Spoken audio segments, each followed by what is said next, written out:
দেশের আলেম ওলামাকে জেলখানায় বন্দি করে ফাঁসি দিয়েছে।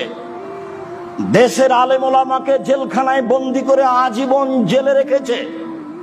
দেশের সুনামধন্য সুখ্যাতিপূর্ণ বক্তা জনাব দেলোয়ার হোসেন সাঈদী রাহিমাহুল্লাহ তার একজন, যাকে আজীবন জেলে থেকে দুনিয়া থেকে বিদায় নিতে হয়েছে। কেনা তাকে চিনে না, কেনা তাকে জানে না। স্বৈরাচারী শাসক নির্বিচারে কত মানুষকে হত্যা করেছে। এই দেশের নিরীহ নিরপরাধ ভবিষ্যতে জাতীয় সম্পদ শত শত শিক্ষিত ছেলেকে হত্যা করেছে।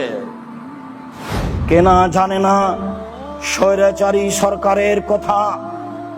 পিলখানায় দেশের ঊর্ধ্বতন সেনাদের হত্যা করেছে। পৃথিবীর মানুষ জানে নির্বিচারে বহু মানুষকে হত্যা করেছে। ক্রস ফায়ারে বহু মানুষকে হত্যা করেছে। বহু মানুষকে গুম করে অন্যায়ভাবে ন্যাক্কারজনক, নোংরা, অশোভনীয়, ঘৃণিত পদ্ধতিতে হত্যা করেছে। সিলেটের বিত্তশালী সুনামধন্য এমপি ইলিয়াস তার অন্তর্ভুক্ত। বর্তমান যারা সরকার হচ্ছেন তাদেরকেও বলতে চাই, এখন করণীয়র 1 নম্বর করণীয় হচ্ছে এ দেশের জাতীয় সঙ্গীত বাতিল করতে হবে।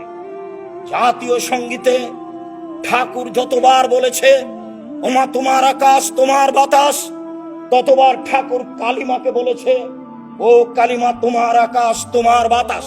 দ্বিতীয়ত শিক্ষা সিলেবাস পরিবর্তন করতে হবে, শিক্ষা ব্যবস্থাপনা পরিবর্তন করতে হবে। আমি 32 বছর থেকে বলে আসছি, আমার জানা অনুপাতে 1971 সাল থেকে নিয়ে এখন পর্যন্ত এই দেশে কোনো শিক্ষিত মানুষ শিক্ষামন্ত্রী হয়নি। তাতে আমি বলেছি এই দেশের পাঠ্য বহু বই পুস্তককে টয়লেট পেপার হিসেবে ব্যবহার করতে হবে। যেটা আরো আমি বলেছি, এই দেশে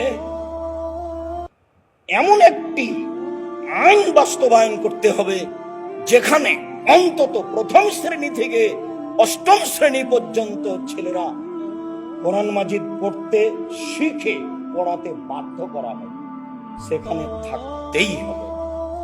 সম্মানিত দিনী ভাই বোন, আমি কথাও বলেছি এই দেশের সংবিধানে একটি আইন থাকতে হবে যেখানে শরীয়ত বিরোধী কোনো কর্মকাণ্ড গ্রহণ করা হবে না। এই আইন সংবিধানে থাকতে হবে। সম্মানিত দিনী ভাই বোন, কথাও বলতে চাই, এই দেশের সরকার ইলেকশনে হবে না, সিলেকশনে হবে। হিন্দু, মুসলমান, বৌদ্ধ, খ্রিস্টান টোকায়ের ভোটে সরকার নির্বাচন হবে না। সরকার নির্বাচন হবে জ্ঞানীগুণী, সুশিক্ষিত, বুদ্ধিমান, হুঁশিয়ার মানুষের পরামর্শে।